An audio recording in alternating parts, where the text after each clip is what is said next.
to a fierce Ukrainian resistance, Russia has been frustrated by its inability to capture any major cities so far, which is why more and more they've decided to just bomb those cities from the sky. Apartment complexes, hospitals, basically the less threatening the building, the more Russia wants to bomb it. And that has led to a fierce debate in the West over how to respond. Should NATO send Ukraine fighter jets? Should NATO enforce a no-fly zone over Ukraine? So far, the answers to both of those have been no, over fears that doing either would spark a direct conflict between NATO and Russia. But over the weekend, it was Russia edging everyone closer to direct conflict. A war that many fear could spill into other countries has taken a dangerous turn, with Russia firing on a Ukrainian military base close to the Polish border and the NATO alliance. The sky turned red, witnesses say, when roughly 30 Russian missiles struck the Yavoriv training base in western Ukraine, leaving this smoldering crater, 35 people dead, and an escalation of the war now only a few miles from Poland, a key NATO ally. The base was routinely used by U.S. and NATO trainers over the years. The attack came a day after Moscow warned it would try to destroy foreign shipments of weapons to Ukraine, calling them, quote, legitimate targets.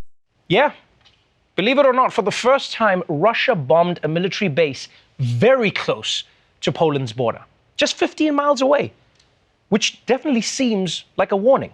I mean, 15 miles is basically nothing, according to my friend who can't stop telling me that he's training for a marathon. I get it, you run far. In fact, 15 miles is basically as close you can get to bombing Poland without actually hitting it, which means this missile strike was basically Russia going, oh, I wish a NATO would. And on top of that, Russia is also warning that it's not going to just let the West keep sending weapons into Ukraine.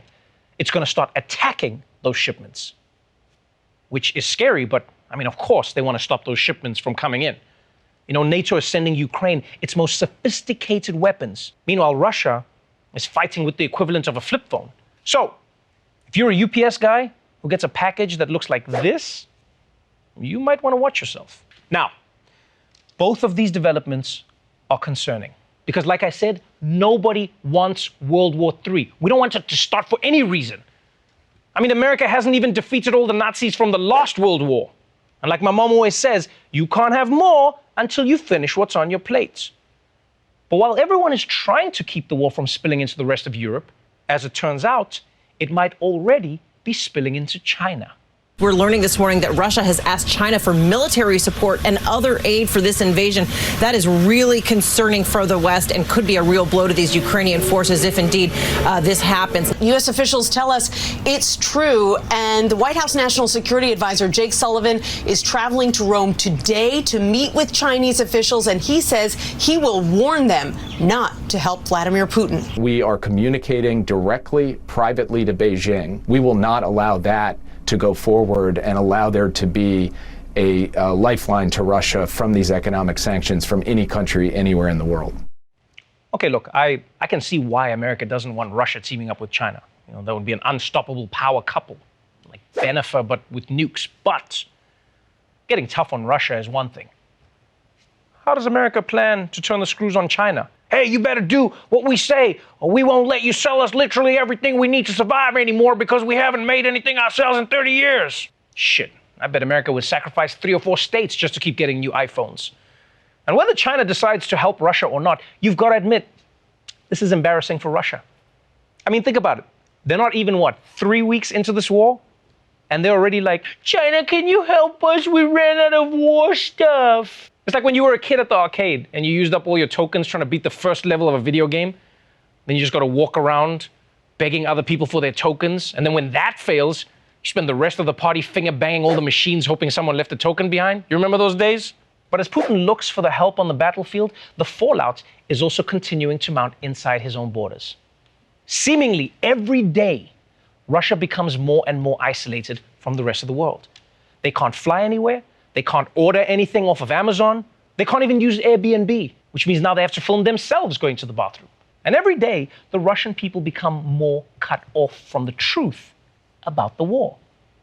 All the independent media has been shut down. So the only thing that they have now is state TV. Although today, an anti-war message managed to slip on the air. Provocative and courageous move from an anti-war protester in Russia. Watch her bold and brave act during a primetime broadcast on Russian state TV this evening. Коллегой российский премьер подчеркнул, надо усилить сотрудничество в рамках союзного государства, а на совещании в правительстве обсуждали... That sign reads in Russian, quote, "No war, stop the war, do not believe propaganda, they tell you lies here," unquote. The last line of the sign read, quote, "Russians against war," unquote. The program appeared to quickly cut away to video. At this hour, it's unclear what happened to this woman after her on-set protest. Russia, of course, does not allow freedom of speech. Wow. That is either an incredibly brave protester or a very horrible cue card person.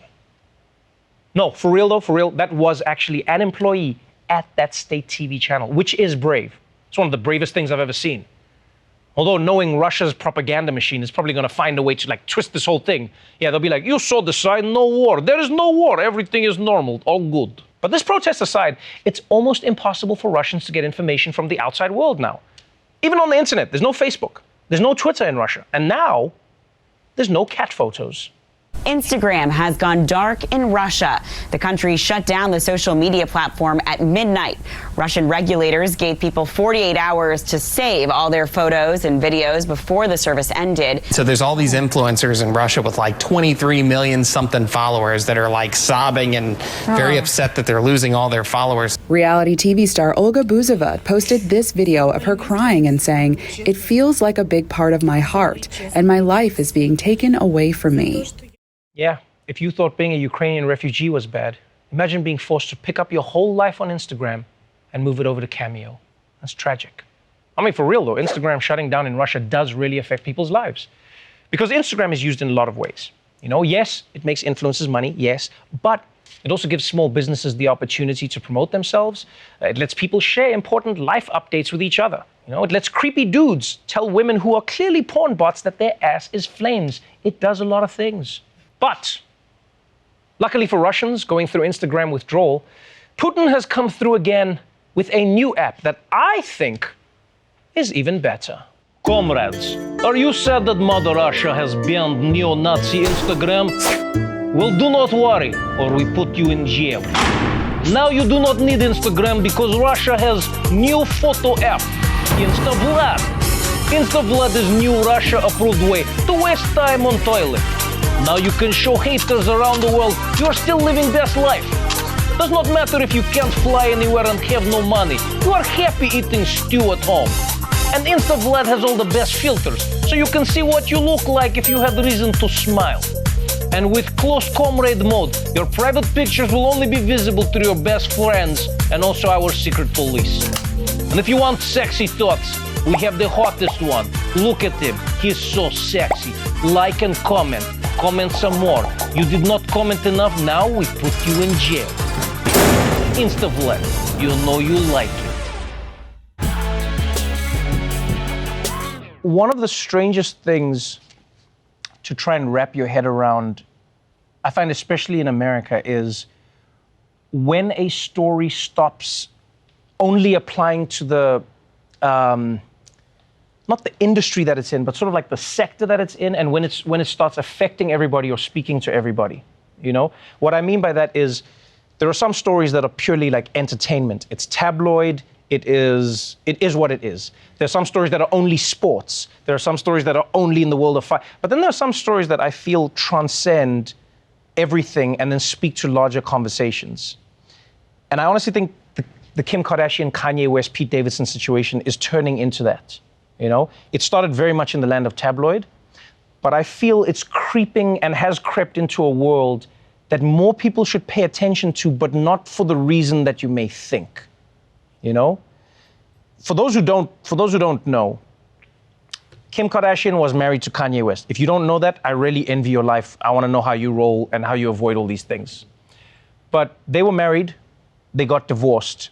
And over time, Kanye has become more and more belligerent in how he tries to get Kim back.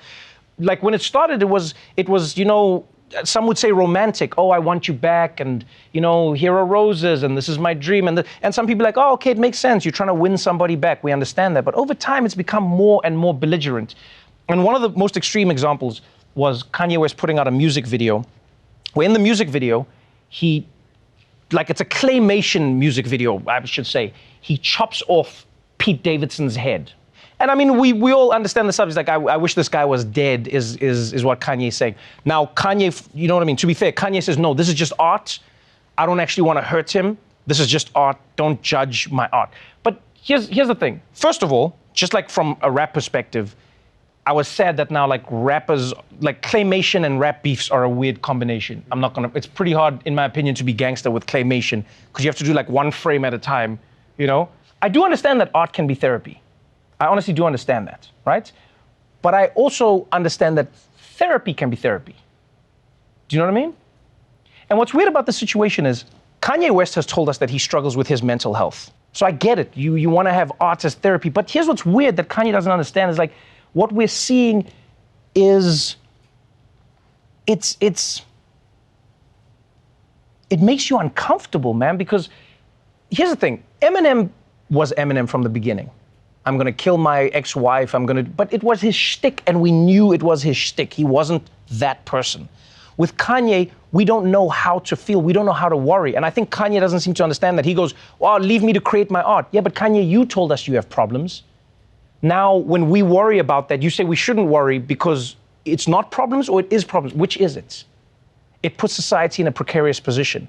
And the reason I say that is because of his harassment of Kim, which I know is crazy to say, because there's a lot of people who go like, Kim Kardashian, she loves publicity, she loves celebrity, she loves all of this, she does the Kardashians, this is her life, this is her thing. Yeah, and I get it, but there's also an element of a woman saying to her ex, hey, please leave me alone.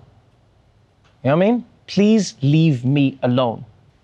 And so like this story keeps on escalating. You've got Kanye West, who's harassing Kim Kardashian, and then you've got Pete Davidson, who's now embroiled in the whole thing.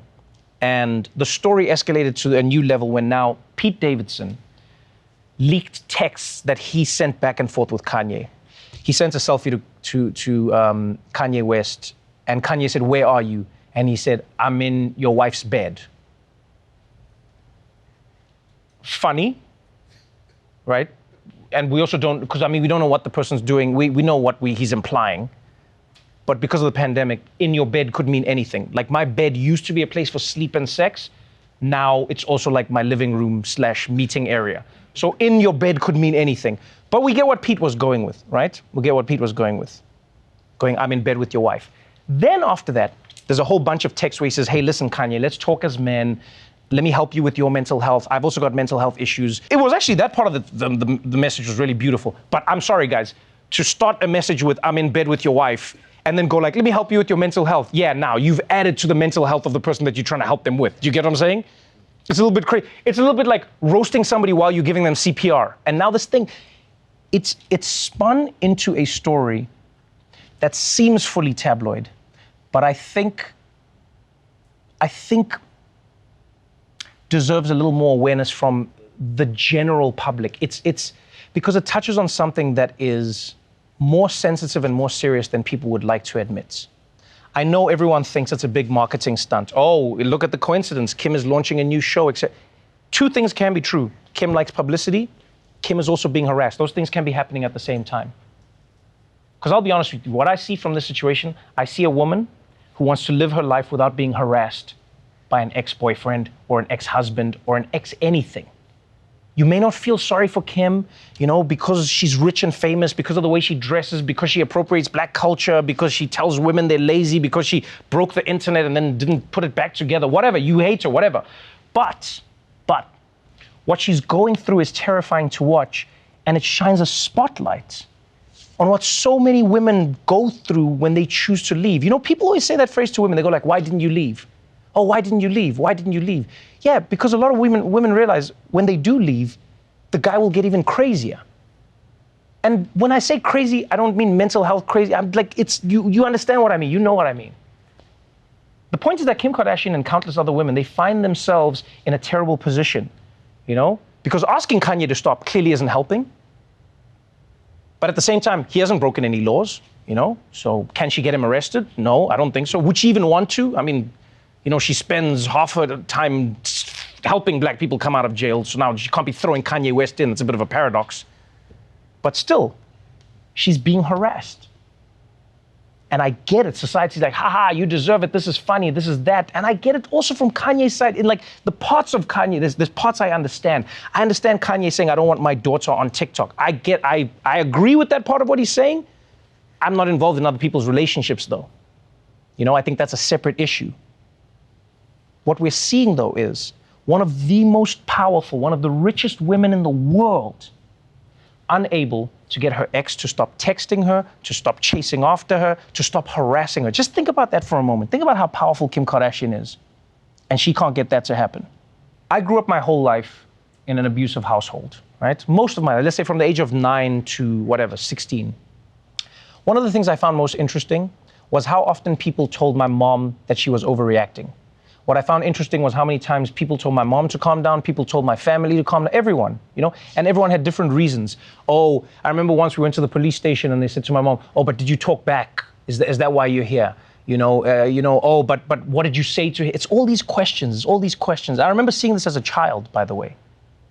You see this as a child, you know? And you see a world where women are questioned for what is happening to them as opposed to people questioning what is happening to them. And for years, people said this shit, this happens, that happens, this, everyone, police, some family, stranger, whatever it was. And I'll never forget one day I got a call from my brother saying, hey, mom has just been shot in the head. She's in the hospital now, she's just been shot. And I'm not saying it to make it about me, I'm just saying, maybe that's why I look at the story differently, to be honest with you, is I go, it seems like nothing. And again, I'm not saying Kanye will, please, I'm not saying he will, I'm not saying that. But you see it in all these stories where people say, we saw it, but we didn't. Whether it's the people around him, whether it's the people in their lives, whether it's us as society condoning or not condoning. And I know it's nuanced. I'm not saying Kanye is just a bad guy, please. But just as society, man, we have to ask ourselves questions. Do we wish to stand by and watch a car crash when we thought we saw it coming? Or do we at least want to say, hey, slow down, let's all put our hazards on because there's a storm right now and some shit might go down. Let's just put our hazards on. If it doesn't happen, hey, the worst thing we did was we all had our hazards on like idiots. I'll be fine to say I was an idiot, nothing happened. I'd rather be in that situation than to be in one where I say, man, I wish we didn't think the whole thing wasn't worth looking at. And all I'm saying about this story is, if Kim cannot escape this, Kim Kardashian, if she cannot escape this, then what chance do normal women have? Even as Putin continues to push into Ukraine and kill civilians, the world is uniting to fight back. Today, the International Court of Justice in The Hague ordered Russia to halt its invasion of Ukraine. So you know that should get results quickly. And here in the US, the Senate is advancing a bill that would give ordinary people a reward for snitching on oligarchs and helping to identify their assets. Yeah. So you snitch, you find an oligarch, and you get money, which is really interesting. And it's probably going to mark the first time that people are going to call the cops like, hey, 911, I just saw a very suspicious yacht sailing by. And look, some of my best friends have yachts, but there's something fishy about this one. Yeah, I'm in danger. Also, yesterday, the White House announced that President Biden himself will travel to Europe next week for a series of diplomatic meetings with other NATO leaders.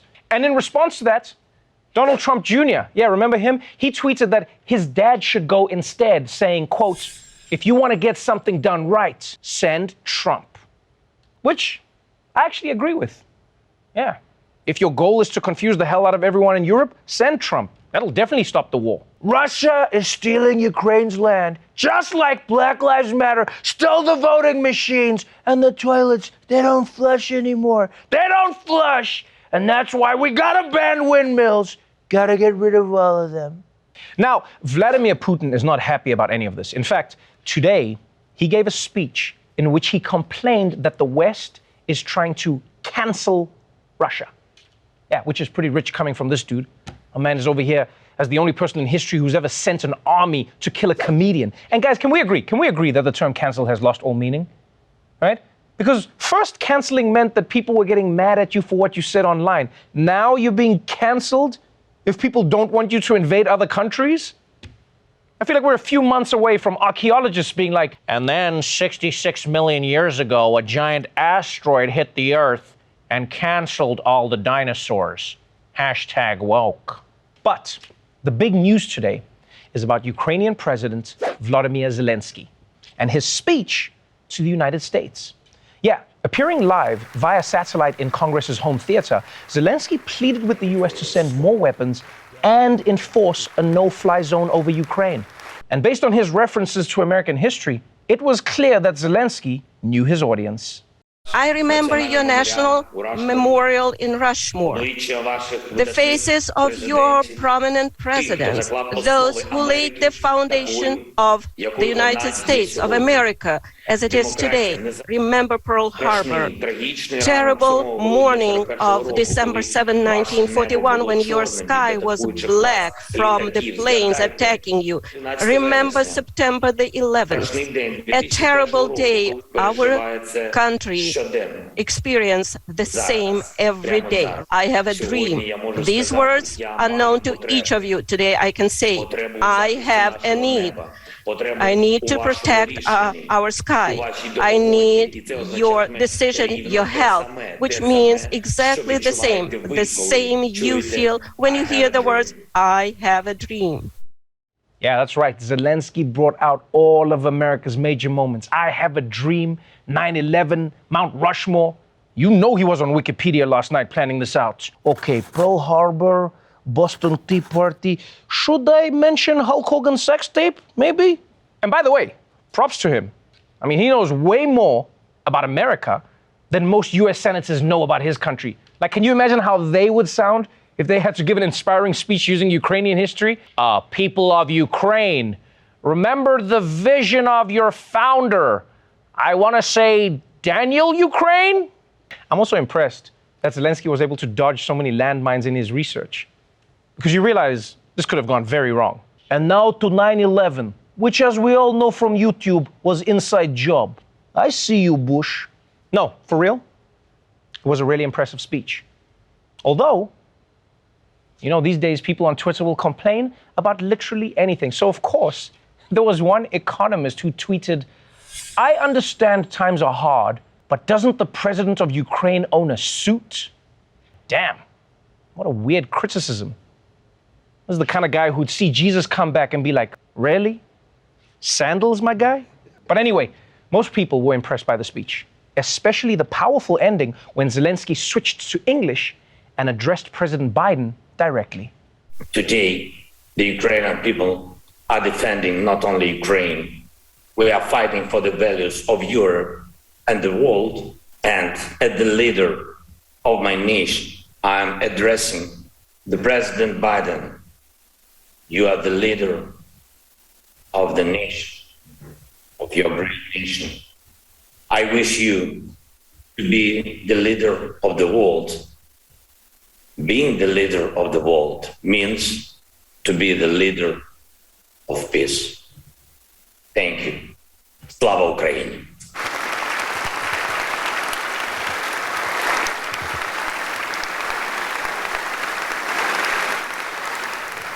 That was inspiring.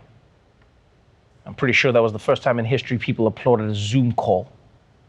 It's also impressive that Zelenskyy was able to deliver that message in his non-native tongue. In fact, when you think about it, his English is better than the past 2 US presidents. And also, how rare is it? How rare is it to see everyone in Congress all stand and applaud for the same thing, right? You never see that. I mean, obviously, almost everyone. Because I don't know if you noticed that one congressman who, I guess, didn't realize that everyone else was doing a standing ovation. My man, we're on the brink of nuclear conflict. You can fill out your bracket later. Now, it doesn't look like America is going to support a no-fly zone over Ukraine anytime soon. Because again, a direct confrontation between American jets and Russian jets, that could end up spiraling into World War III. And that's a sequel that nobody wants. Except for maybe the History Channel. Yeah, you think they want to be talking about aliens and shit? They hate it as much as you do. But America's government has been ratcheting up its support in other ways. Today, Biden announced that America would be sending another $800 million worth of military aid to Ukraine. And aside from the American government, the American people have also taken it upon themselves to step up and help Ukraine. And I'm not just talking about the usual ways, by the way, like donating money and putting a Ukrainian flag in their Twitter handle. And don't get me wrong, the flag emoji is making a huge difference. But people are also finding more creative ways to help out. Inspired by these images of Ukrainians displaced by the invasion of their country, Americans are finding inventive ways to help. Turning pain into purpose, Sasha Shmerkovsky created an Amazon wish list of items needed in Ukraine. The response, overwhelming.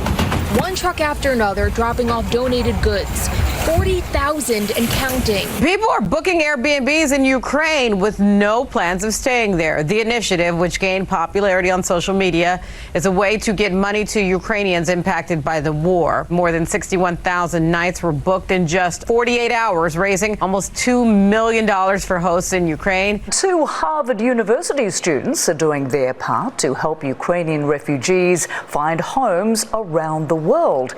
They have launched this website, UkraineTakesShelter.com. It's designed to help refugees find hosts with spare rooms, condos, and dormitories. Wow, people, that is heartwarming, huh? These 2 students are helping thousands of Ukrainian refugees find places to stay. That's amazing. It's amazing. I mean, we should keep in mind, though, that the website was built by Harvard students in their dorm room. So a few years from now, it'll probably lead to an attempted coup. But for now, it's all good times. And I also love that people are renting Airbnbs in Ukraine, but not staying there. They're just doing it to send money to Ukrainians who are in need. That's one of the coolest initiatives I've ever seen. Although I hope everyone understands that this is just a donation, okay? Because you know there's going to be one guy who actually shows up, just being like, really disappointed, Wi-Fi was spotty, and sound of missiles exploding kept me up all night. 2 stars. And it turns out Americans aren't just helping refugees and ordinary civilians. No, they're also directly contributing to the war efforts.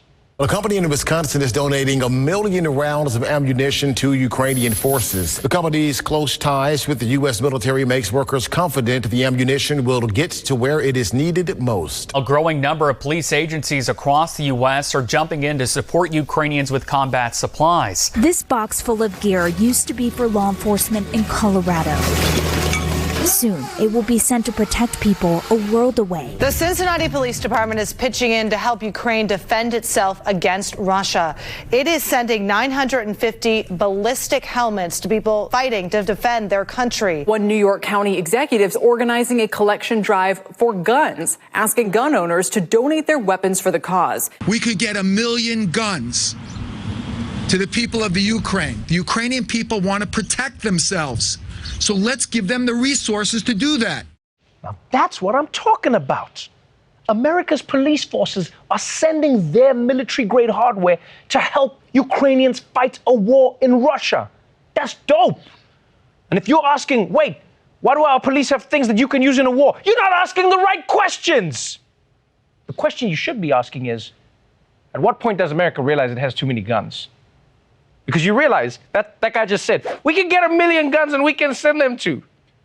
That's when you know your country has too many weapons, is when another country needs weapons and everyday people in America are like, yeah, we can give them the spare Glock in the guest room, honey. But I guess this is just a beautiful example of how an ecosystem can balance itself. You know, one country's problems can be another country's solution. America has too many guns and an over-militarized police force, send it over to Ukraine. Hell, throw in some mass shooters too. Go get them, Tyler. Hakuna Matata. But look, whether or not it says something terrifying about the states of America, it is still a nice gesture for Americans to be donating their own weapons and their gear to Ukraine. Still, for some Americans, sending guns just isn't good enough. No, they're also volunteering to be the ones shooting them. Ukraine's government has actively recruited foreigners to join the fight. Over 20,000 have reportedly expressed interest, and many Americans are showing up daily. Harrison Josephowitz is 25 and was a Chicago police officer. Harrison spent 5 years in the U.S. Army and did a tour in Afghanistan. You just quit your job and got on a plane. Pretty much. Why? it's the right thing to do. Dennis Diaz is a former Marine. When he watched Russian tanks pulling into southern Ukraine, his gut said he had to do something. As Americans, we take on the big bullies, and right now, Russia is the big bully. Their resumes range from combat experience to no military training at all. I worked at a place called Taco Bell. It's a fast food restaurant in the U.S. I did something similar when I was 19. I went to Iraq to join up with the Yeveshe. I saw everything that was happening here. I just decided to take that money, buy the plane ticket, and come out here. Yeah, you heard that right. This guy left his job at Taco Bell to go and fight the Russians. I'll tell you now, he's got way more balls than me. I also think he's got the perfect experience for war. If you've worked at a drive-thru, you've already seen the worst of humanity. You've also probably gained a lot of hand-to-hand combat training. Shit, have you seen what people do at 3 a.m.? But yes, thousands of people around the world, including many Americans, are heading to Ukraine to join up with the Ukrainian resistance. And these people are heroes. They're heroes, no doubt. But I think we can also admit there's probably a few of them who made this decision partly because of COVID. I don't care where it is, I just want to travel again. Yo, but seriously, good luck to all these people who are risking their own lives to go and defend democracy. And don't forget, you're headed into an active war zone, so please, remember to pack a suit. While Russia's military hasn't had a lot of success recently in terms of capturing Ukrainian territory, that doesn't mean the military hasn't been successful at killing Ukrainian civilians. Every day brings new reports of a hospital, school, or shelter being hit by a Russian airstrike, or entire cities under siege with no access to food, water, or medicine. And I honestly don't know what the point of it all is. Like, unless Putin's plan is to win over the Ukrainian people with the world's largest case of Stockholm syndrome, what is he doing? But either way, Ukraine has been saying for weeks that Russia is guilty of war crimes. And now it looks like the President of the United States agrees. Now to Washington, where President Biden has called Vladimir Putin a war criminal for the very first time. He is a war criminal. The White House says President Biden was, quote, speaking from the heart about Vladimir Putin's barbaric actions when he made that declaration. The Kremlin responded to that charge just moments ago, calling it, quote, absolutely unacceptable and inexcusable, and pointing to the U.S. bombing of Hiroshima and Nagasaki during World War II. Seriously, Russia? You're going to bring up something America did in the 40s? America's committed plenty of war crimes since then. Keep up with the times, yo. Come with that old shit. And just because America committed war crimes doesn't mean that you have to as well, Vladimir Putin, okay? I mean, what, if all your friends jumped off a bridge, would you do it too? No, seriously, would you? I'm just brainstorming ways to end this whole thing. I just want to know what you'd do, you know? Now, despite being under constant bombardment, Ukraine's president, Vladimir Zelenskyy, he's made it clear that he has no plans, zero, nada, to ever surrender to Russia. Yeah, practically every day, he releases a new video reassuring Ukrainians that he's still in charge, he's still in Kiev, and he's still making olive green t-shirts the hottest fashion item of 2022. Although, if you were watching Ukrainian news yesterday, you might have heard a very different message. A video claiming to show Ukraine President Volodymyr Zelenskyy calling for the Ukrainian people to surrender to Russia was aired on news station Ukraine 24. It then circulated on social media. In the deepfake video, a phony President Zelenskyy tells Ukrainians to put their weapons down in their war with Russia.